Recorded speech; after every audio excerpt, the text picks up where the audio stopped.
I want to introduce one of my dear friends and my mentor, my superhero, just on a personal note. He's going to be talking tonight about taking care of a sick and or injured fish. His name is Kevin Feast. He's a koi health advisor. That is a certification that I don't believe is even available anymore, but he is very specifically certified in helping you with sick and injured fish, very, very specific to their health. He's a certified koi keeper, which is certified through KOI, that is Koi Organization International. He's our membership chair. He also serves as the North Texas Water Garden Society pond guy. So when you submit questions to our website, it is Kevin that is answering.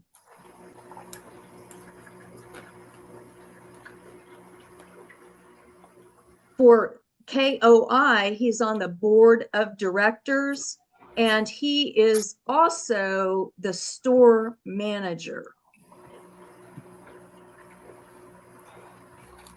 The way to get a hold of him is membership at ntwgs.org. With that, I'll give you Kevin Feast.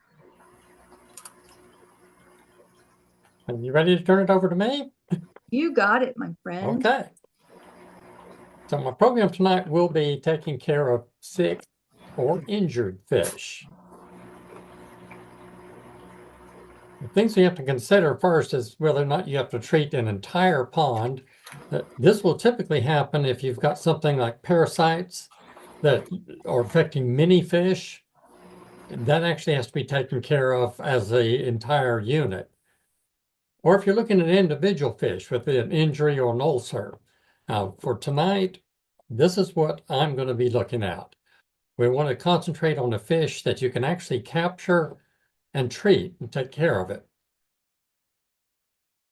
There will be a little bit of math involved in this thing. So first off, we want to consider whether or not you should treat the fish at all. I know a lot of people have contacted me, particularly going into the winter, and they say they got something going on with the fish. And quite often my first statement will be, just watch him. You don't always need to mess with the fish. So let's look at some of the things you need to consider. The time of the year is going to be very important in this. And this is the first thing I tell people. If you're going to treat the fish, are you going to do more harm than good? A lot of problems you have with fish will correct themselves. If this is happening during the winter, the main thing to consider is that the fish's immune system is suppressed, which means if you do anything with it to stress it more, you can actually make that fish sicker than you started with. Also, you have your other fish to consider. Trying to catch a sick fish in a pond, you're going to disturb everybody. One of the main things you have to consider is the severity of the issue also. A fish like this, you can see it's just starting to get an ulcer. This fish, you'll notice something growing on it. I don't know, can you see my cursor also? Which looks like algae. This is actually a fungus. A fungus on a fish is always a secondary infection. That means that something else has happened to this fish prior to it. This particular one being mostly white, you can see how it's kind of turning red. Chances are this fish has already become septic, so it's in a pretty bad condition. You might see a fish that's bloated. Two things to look at. First off, you want to be sure it's not just an egg-bound fish. At this one, you can look at the edge of it. You can see where the scales are actually raised. They're actually, they call it pine coning, because that's actually what it'll look like. If the fish gets into this condition, it does have an internal bacterial infection. Chances are its liver and kidney have been both affected, and it's untreatable. Fish such as this, injury. Now, if we're looking at fish that we can actually take care of, we want to try to help, these two are definite candidates. These two, this one with the fungus, possibly, but it's going to be a very difficult endeavor. This one that's bloated, we actually call it dropsy. There's many things that can cause it. Most of the time, it is not repairable. In cases like this, you might consider euthanization, and we're just going to touch on it just a little bit later because it's going to kind of play in with one of the other things that we're using. This is actually one of the fish that we will be treating tonight. You can see the growth on the side of it. So, if you decided you're going to try to help the fish, first thing to consider is where you're going to be taking care of this fish. You've got two choices. We've got a quarantine, a hospital tank, or in the pond. Now, in the quarantine hospital tank, now this is actually, you may not find a definition of this in any of the literature. My take on this as a hospital tank is it's a quarantine tank that has a functioning filter. In order to do this, you have to have a tank set up that has fish in it. And mine usually have 4 to 6 goldfish. Their sole function is to keep that filter working year round. Using this for taking care of the fish, one of the best things is it's very pristine water. It's real easy to keep a very clean water if you're in a hospital quarantine situation. Less medication would be required. If you're doing anything to the fish that requires you putting something in the water to take care of them, consider a 100-gallon tank as opposed to, say, a 3,000-gallon pond. It can make a considerable difference in how much medication and what the cost will be to do it. It's also very easy to watch this fish. And this is one of the main things we're going to have to do with anything fish. Either we are trying to determine whether you need to help it or after you've helped it, you need to watch it and see what it's doing. The only thing with a quarantine or a hospital tank, you can't just put just that fish in it. It's going to do a lot better if it has a buddy fish. Quarantine tank, though, is going to be one that's going to be a little more work to take care of. It is going to take daily testing and treating. Whereas with the hospital tank, since you do have a operating filter, just a lot easier to maintain. If you decide you're just going to put the fish back in the pond, one of the good things about that is that your water conditions are already stable. The fish is already accustomed to that water, and usually you don't have to do much to it. But you have less control. If you're going to try to help the fish along a little bit more, which you're going to see in a little bit here, it's going to be much harder to do in the pond. Also considering that most of us in our society are water gardeners. That means we've got other things in our pond rather than just koi, whether it be plants or other fish. Those are limitations for a lot of the things that we can do to try to take care of a sick fish. So if we're going to take care of them, from my standpoint for the rest of this program, we're going to be looking at it as though the fish is actually being quarantined. It's being taken out of the pond. First thing I'm going to do in preparation is increase the salt level in my holding tank.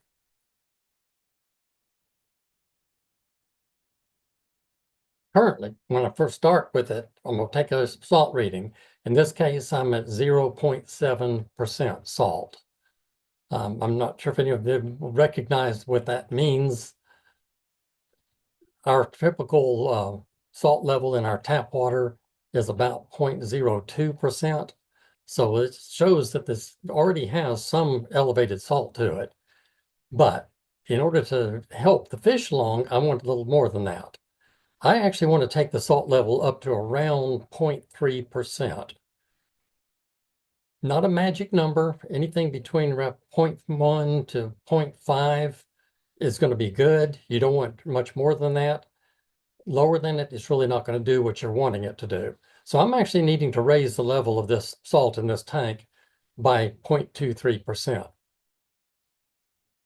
This is the formula we use to get there. As I said, this is where your math is starting.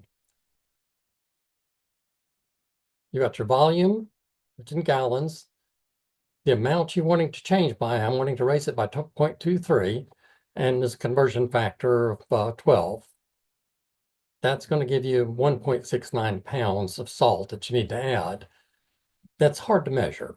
And then, although I said there's no real magic number at the salt level in there, I do want to be somewhat accurate. So I'm going to convert that into grams because it's easier to measure accurately 740 grams than it is 1.69 pounds. And the result in this case was exactly 0.30. This also tells me that my water volume in the tank is very accurate. I know exactly how much water is in there. If this came out to either higher or lower than this 0.3, that means your water is different. You can actually back into this and find out exactly the gallons you have, which is a good thing to know, particularly if you're ever having to put a fish into quarantine. If you're going to do any type of medication, you need to know exactly how much water you have in there. I see a hand up, Lori. And you're going to tell us what kind of salt we would need to have, right? Yes, I can do that. I really didn't have that as part of it, but because we do a program strictly on salt. But on the salt, any salt that is pure, typically it's salt that would be used in like water softeners. The one I always use is used for my swimming pool is salt water, so I use that. I have always recommended people use the salt from Leslie's because it was a very fine grain. The stuff just dissolved almost instantly. However, this past year, I guess they have changed who they get their salt from.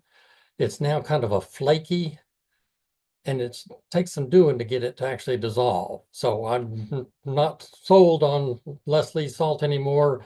I would say any salt that's used for a saltwater swimming pool will do great. It just has to be pure salt with no additives in it.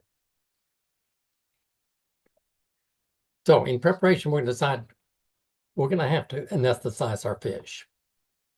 Well, there are several ways to do this. What I'm showing you here are three of the more popular ones. First one, clove oil. That's actually considered to be the best. They call it the best non-veterinary method of anesthesia. It's okay, but it's really, in my estimation, is not the best. It's a little bit hard to get it into the water, so we've got others that we can actually go to. Second one, the Tricane S, better known as MS-222. This has been around for many, many years. The only problem with this is that it's kind of pricey because there's only one manufacturer in the United States that still makes this. So since they're kind of a monopoly on it, it is a little pricey, but it's a very effective, and actually it's my choice. One that's been becoming more popular in the last probably 3 to 4 years is 2PE. This actually, you can get either of these two through the Koi Organization International. As far as I know, right now in the United States, we are the only ones that have this for sale in this form. This is actually, turns out to be used in a lot of things, particularly makeup. It's actually a preservative that goes in a lot of makeups. For the rest of this, what I'm going to do, I'm actually going to stick with my MS-222 because this is what I'm most familiar with. So how do you use it? This is a good time if you're into the Koi Organization International. Their book has a really good write-up on a lot of the anesthesias that are available for fish. I've selected the MS-222, and you'll notice there's several concentrations that you can do. I'm actually looking for considered a heavy anesthesia. Because I'm actually going to be working with these fish. This is where I want to kind of jump back to that statement I said earlier that we'll just kind of touch on. If you do have a fish that just is not going to be able to help, it's too far along, it's got too many problems, you need to euthanize it. Anesthesia is considered the most humane method because you actually are going to knock the fish out and leave them in it. What you would do is make a small melt, just enough to cover the fish, his fins, in a bag. You can use bags like you would transport fish in.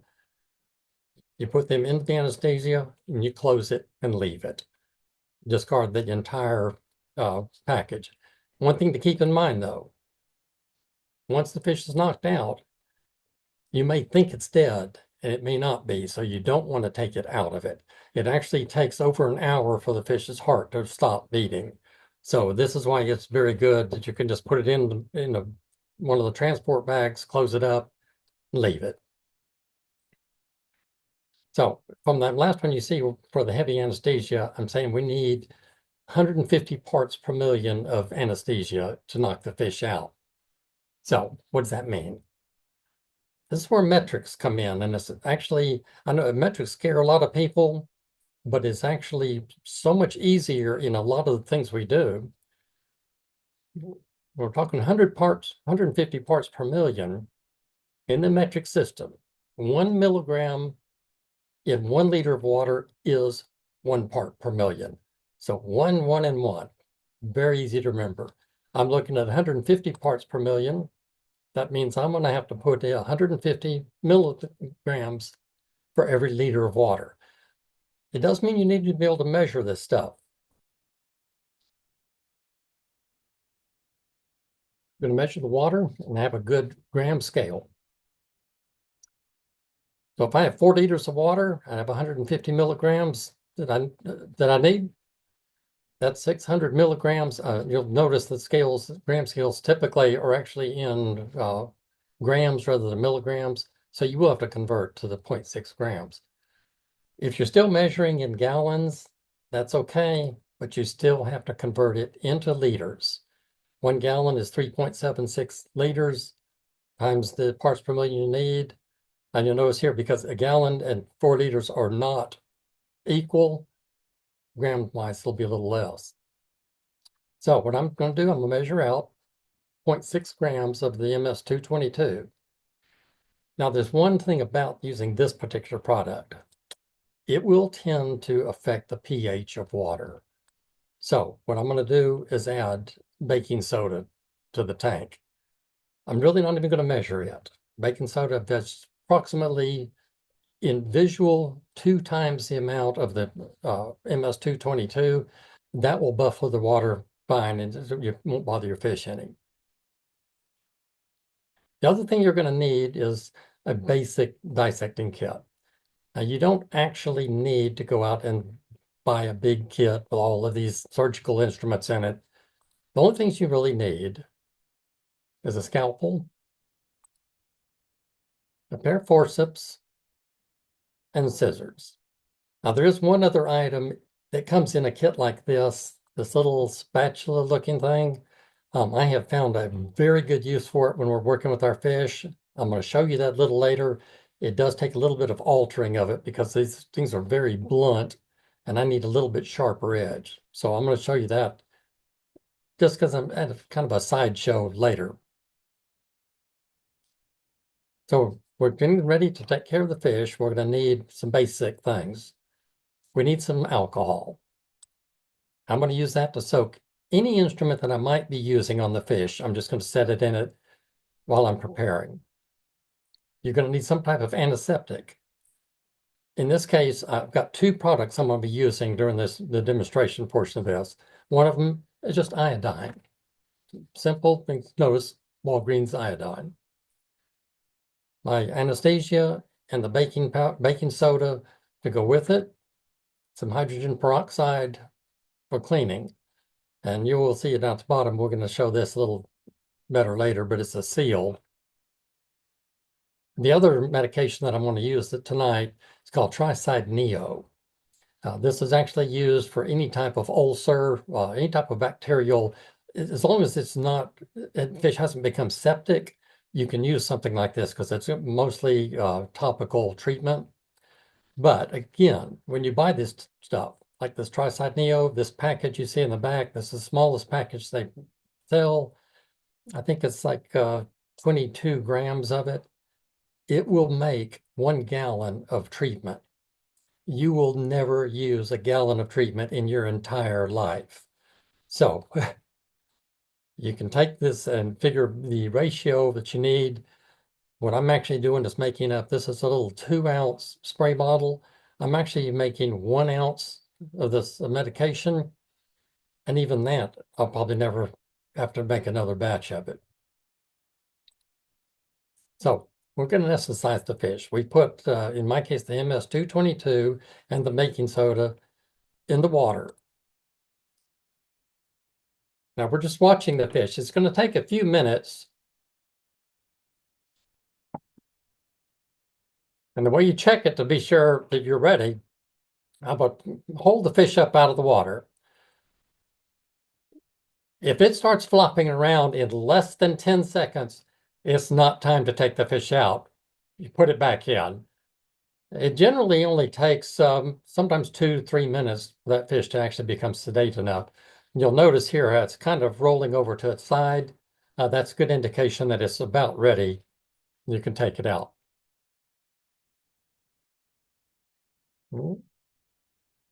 Let's not jump into the next. Okay. This is actually the first fish that we're going to work on. You can see this growth on the side. This is actually more than likely a tumor. I am going to go ahead and treat this, and it's mostly to show a procedure. But in a case like this, being a tumor, most than likely it's going to come back. So here's the first area that I'm going to show you what I'm actually doing, but a little caveat on this. This is the first time to try to film it.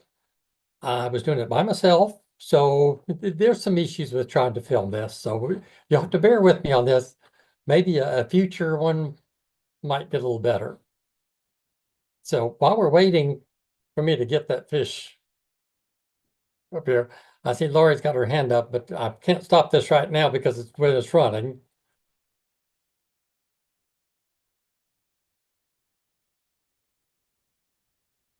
The first thing I'm going to do is clean the area. I'm using hydrogen peroxide to clean all around where I'm going to be operating on this fish.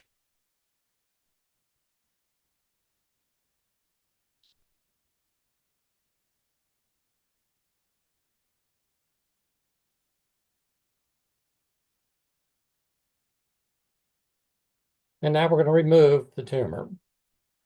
Now, this is where, unfortunately, my camera decided to stop filming, and I had no clue that had happened. And unfortunately, there's no take 2 on something like this. So I'll tell you what I did, and I'll actually be able to show you on the next fish a little more of what was involved in it. Lori, you had a question? So the fish gills are moving and mouth is moving. So, I mean, he's anesthetized, but he's not comatose or whatever. How long do you have from the time that you think the fish is anesthetized when he starts to like tip over? How long do you have to do any kind of procedure that you're going to do before he has to go back in the water? I've actually had them out of the water easily 30 minutes. You can actually go far longer than that. But as I mentioned earlier, when you're euthanizing them, his heartbeat will not stop for at least an hour, but that's while he is in the solution of the anesthesia. Once it's out of it, he's not being affected by any more of it. So he could actually live probably more than an hour easily, even being treated. And you'll see when we revive it, what happens with it. With that particular fish, way I treated it, once I removed the tumor, I put a little bit of iodine on the wound where I've cut that off. And then I'm using a product called Wound Seal to cover it. It's actually making kind of a, sort of like a scab, just to kind of seal the antibacterial on it. This will not stay on real long in the pond or in the tank. It may be there a day or two, and then it's going to be gone, but it'll have already taken care of it. It'll done what it needs to do. This is the next fish we're going to work with. And once again, of course, my videoing, my camera wasn't sure exactly what it's supposed to be focusing on. So it's going to come in and out some, but you will see what we're doing. This fish was actually injured. It'll come into better focus in a minute. You'll see what we're dealing with. I have no clue what happened to the fish. I just saw it one day and had this big gaping wound in the back of it. You can tell somewhat looking at it that it has not become infected yet, but it does have definite issues.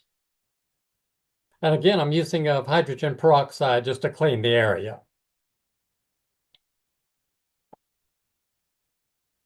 I'm going to check to see how the scales are around it. You can notice that several of the scales on the leading end are actually loose.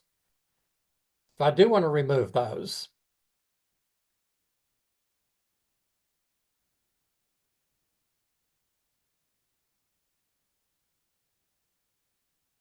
Are you cutting those or pulling them? I'm sorry? Are you cutting those or pulling them? The scales. Pulling them? No, I really don't want to pull them because that's just Okay. going to extend the damage farther. I'm just Okay. going to cut them off at the edge. Okay, thank you.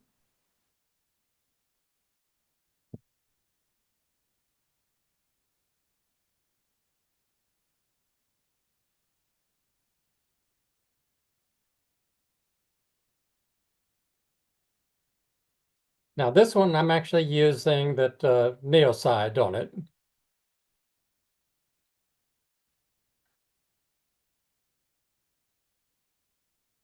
And this is the wound seal that's actually going to keep it, kind of make the scab on it to kind of seal it up.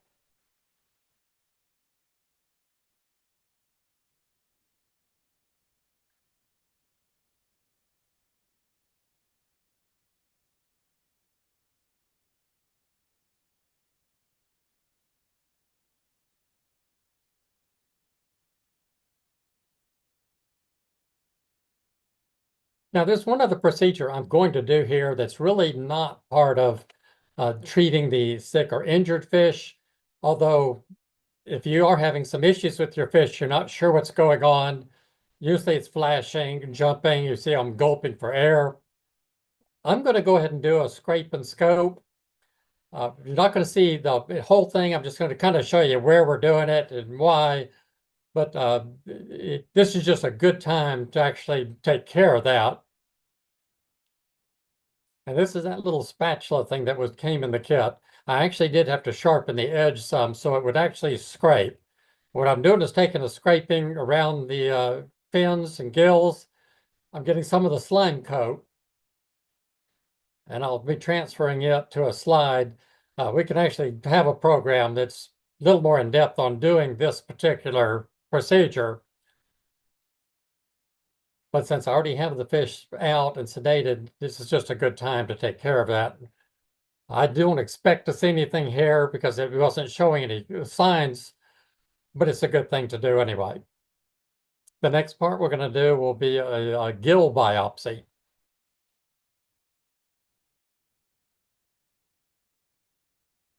What you're not seeing in the corner is I'm actually putting the specimen on a slide so I can look at it. Here we're just going to take a small section off of the gill.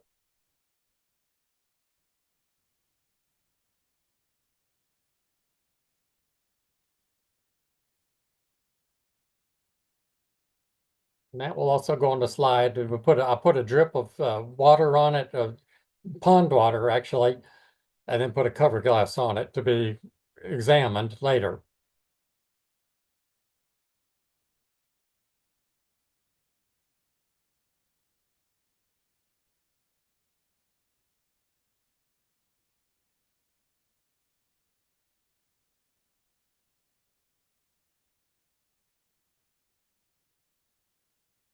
And then we're going to take the fish and revive it. Now, this is actually in my hospital tank that I keep in a greenhouse. The way I did my return on my hospital tank injects a lot of air into the tank. So I don't have to use an aerator. It actually kind of combines it. So what I'm going to do, I want to hold that fish upright where the water is coming in with all the air.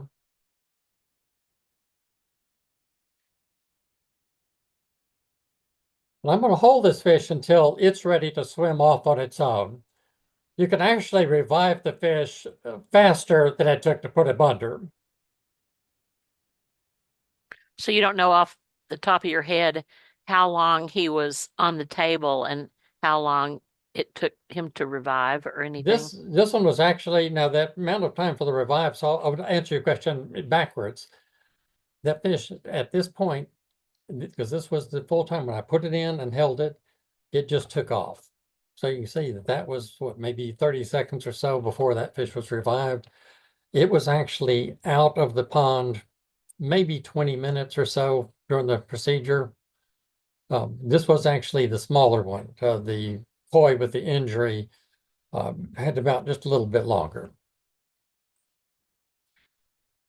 When I did the gill biopsy, I just wanted to throw these in here just to so you can give you a visual of what I was looking at. This is what a healthy gill looks like in a fish. But just seeing that doesn't really help you a lot if you don't know what you're looking for. So I did go ahead and toss in this one to show you what we're hoping not to find, but this is what you're looking for. This is a gill fluke. You'll find them also, the body flukes will look the same.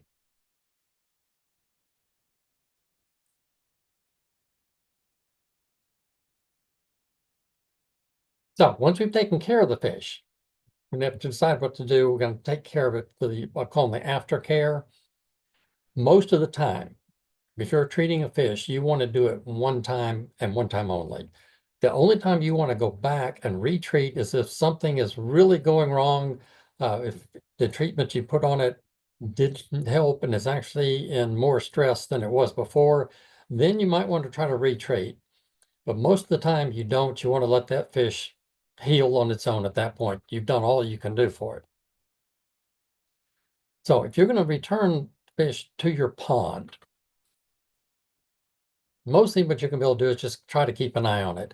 It's going to be much more difficult to do in a pond situation. If you particularly have a pretty big pond, a lot of fish, but you just need to try to watch it and see that it's not actually getting worse. And maintain good water quality practices that you would do anyway. If you're going to hold it in a hospital quarantine tank situation, you've got to monitor your water conditions. So you're going to have a little more work doing this, but it's actually better on your fish. In a quarantine tank, as opposed to the hospital tank, what you're going to mainly look for initially is ammonia. That's going to be the first thing, and that's going to be actually going to show very quickly in a quarantine situation. If you have a filter on that quarantine tank, it's still going to take 6 to 8 weeks before it's even active enough. So you're going to monitor this daily. Once the ammonia goes away, then you're going to start looking at nitrite. In my situation, which is using a hospital tank, I keep my tank in my greenhouse. So it's actually active year round. An injured fish, like ones we just saw, normally if you're doing something during the summer, you could probably keep it in your tank, be sure it's doing okay for maybe 2 to 3 weeks. It may be fine. Actually, I would do it the full quarantine period that we consider for any new fish, which would be a 6 to 8 week. Because my fish are actually in the greenhouse where it stays warmer. The pond water right now is in the lower to mid 40s. The water in my quarantine tank, hospital tank, is 65-ish. I'm not going to put those fish back in the pond till that water comes back up outside. So it's actually going to stay in our tank easily 2 to 3 months. During that time, since mine is a hospital, I'm not as concerned about ammonia. The filter is taking care of that quite well. I will check it occasionally, but not on a daily basis. What I am going to look for is KH, total alkalinity. And the reason I'm going to watch that mostly, first off, it's a buffer for the pond. It lets me know that the pH is doing fine, but it's also a consumable product. the bacteria the beneficial bacteria that's having to work to take care of your filter, the fish actually healing is going to be using the alkalinity. So I'm going to actually keep an eye on it. So what I do with my tank, I've got these 3 bottles. I have one that I have pre-dissolved salt in. So this is actually a very heavy salt concentration in this bottle. When I remove some water from the pond, I can add this to replenish. The baking soda is actually, it's also, I've pre-dissolved it, so it's very concentrated. I can just take a little bit of it to take care of it. Anytime you do a water change in it, I'll have either the Chloromax or Ultimate to take care of it. That'll actually treat the water. So I've kept the fish in there however long it needs to. If you've got a quarantine 6 to 8 weeks, it's time to send it home. Since my quarantine tank has a high salt concentration in relative to the pond, the first thing I'm going to start doing is reducing that salt. I want to try to get the water conditions about the same as what the fish is going to end up in, but I'm going to do this over a period of time. I say over 3 to 4 days. Actually, I often do it over longer than that, because I'll do, starting about now for these fish, I'm doing a 50% water change in the tank. So that reduces the salt by 50% each time, but I may not do it but once a week, once every 2 weeks. The only way you can reduce that salt is through water changes. So that actually concludes the taking care of the fish. So let me get back here. Okay, so I'll turn it back over to, is it Diane doing it or Lisa? If there's any other questions? Yeah, Mark? So you do these water changes to get the salt level in the hospital tank or the down to comparable to the pond, and you also wait until the hospital tank water temperature is close to the pond temperature. So like this time of year when the pond is cold, you just have to wait until spring to put them back. I mean, Yes, that's true. I will keep them in there until spring. And actually, since the fish have been injured, the longer I can keep it in that tank, the better it is for that fish. The one with the injury, actually, it's been about a month since I treated it. He's looking very good, but it's still not quite healed. It's better off in the tank because the water conditions are very clean. That same fish in the pond, had it not been treated, it would not have survived the winter. Even now, once it's been treated, it's possible. It would still be okay, but an injury like that, I feel much better having it out of that pond. There's lots of bacteria in the pond, good and bad. Even the bad bacteria has a good reasons being there, but it can be hard on the fish that's in that condition. thank you. Great job, Kevin. That was really interesting. Really appreciate that. Because we've all had problems with, a fish that got hurt or grew a tumor or whatever the case may be. And I've never been brave enough to do that. But I've quarantined and I've treated with, topical stuff, but I've never been brave enough to actually take something off or do anything like that. And I think I'd have to do that with your help, but that's really interesting. Yeah. Mm-hmm. It's scary. I've done it and it's scary. It is at first. It is scary at first because you're taking this fish out and doing something to it, but you'll find it's actually is not as hard as it sounds, particularly. And I hope I made it to show that it's really not hard to do. Yeah. No, you made it look easy. Are both of those fish doing okay right now? Well, I'll say yes and no. The one that was injured, yes, it is doing very good. The one that I removed the tumor, it is actually already showing signs that the tumor's coming back. So that one, as I've mentioned early on, chances are it will come back, and it may even come back.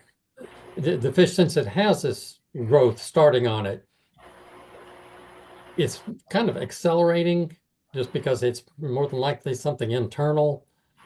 When I originally found that fish, I actually caught it by accident. I was going for a koi and that fish got in my net and I saw what looked like a small blister on the side of it. It actually came off on the net. So I just went ahead and put it in my hospital tank just to kind of watch it. It's actually been in there for probably close to a year. That tumor started growing within the first couple of months. It got, as you could see kind of how big it had gotten, but it started growing faster. So the only reason I really did that is to show you that you can do that type of a procedure. Like when Lisa was talking about having done it, we removed some type of growth on it. I don't really know exactly what it was, but they looked like eyebrows. It was definitely not something that it wasn't going to really hurt the fish other than make it ugly. Not exactly sure if it would have done something later, but we did. We removed it as a part of when Lisa was going through her CKK program.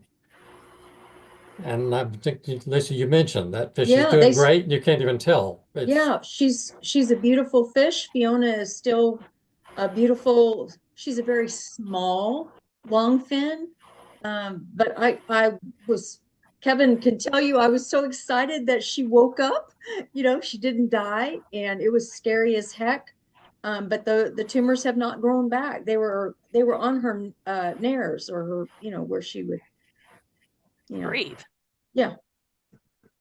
So an injury, I can see an injury is something that happened and you help it to get over it. But a tumor, is that something that is hereditary? Or, I mean, could the other fish can other fish catch that?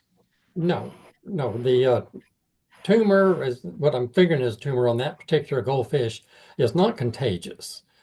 It's just the fish is not going to survive it. And that's why I say that if it's probably going to grow back, and if it does, if it grows back as aggressively, I will probably go ahead and euthanize it because it's just not going to survive it. There are times when you can remove things from fish that they'll be fine, but mostly for injuries. The early picture I showed when I was showing the first four, the one that had that big gash out of the side of its face, that fish would have died if it wasn't treated. It was actually attacked by a raccoon.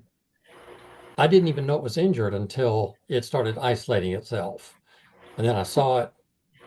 When a fish isolates itself from the others, there's something going on. Then I could actually look at it closer and found that. That fish, this has been several years ago that I treated that fish, and it's still doing great. You really can't hardly even tell that there was a problem. But it actually would not have survived otherwise. Yeah, that was a nasty wound. So awesome. Well, thank you all. Anybody else have any questions or anything for Kevin? Hey, Kevin, this is Robin. Yeah, well, Let me lower my hand. So, I don't know if you remember back when I first started ponding, all of our fish came from a neighbor who had passed away. And for the first year, we had a lot of ulcers and stuff like that. And I had the pond vet come out. And so she wound up culturing some stuff and sending it off to, I think, University of Georgia, to have them see what was going on with the fish and stuff like that. But let's see if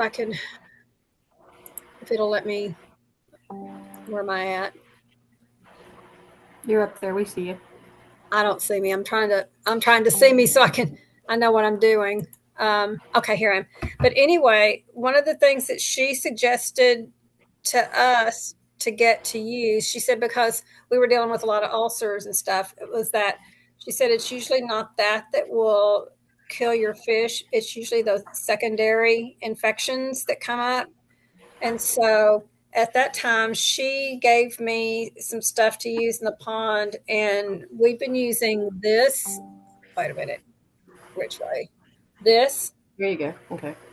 Aquamedzone. I've been using this pretty much ever since. Mostly, she said it just kills off it kills off that Aeromonas and Pseudomonas bacteria that gets in your pond that really can be a killer. And so since I started using that, I mean, outside of when we had one that got stuck in the skimmer and one that got stuck in the freeze between two rocks, we haven't lost any more fish and we really haven't had any issues. So I don't know if that's something that anybody would be interested in, but that's what the pond vet had us start using. Well, next month, Jan is going to be talking about reducing pathogenic bacteria in the pond. And that's going to fall exactly in what you're talking about. And this will, of course, be a whole pond treatment rather than an individual. When you're having a lot of problems with particularly ulcers and stuff, yes, it's an indication that you do have something going on in the pond. But it's also more so stress of the fish, because bacteria is going to be in the pond regardless. Even using a product such as the Medzyme, you do have bacteria that can be detrimental to the fish if they're susceptible to it. Their immune system is actually designed to take care of them in most instances. We always talk about bacteria, we have beneficial bacteria, and then we talk about pathogenics, the Pseudomonas and Aeromonas that you're talking about. Those are actually necessary in a pond. You don't ever want it to the point where it's just overwhelming the fish, but fish poop will not break down if you do not have the Aeromonas bacteria in the pond. It actually serves to remove the slime coat that allows the fish, the poop to break down. So there will be bacteria in there. When you're using a product such as that, it's typically, if you have build up on the bottom of the pond, that's going to be more critical. I say this is something that Jan's going to cover next month, a lot of that. Awesome. We look forward to that. That's good.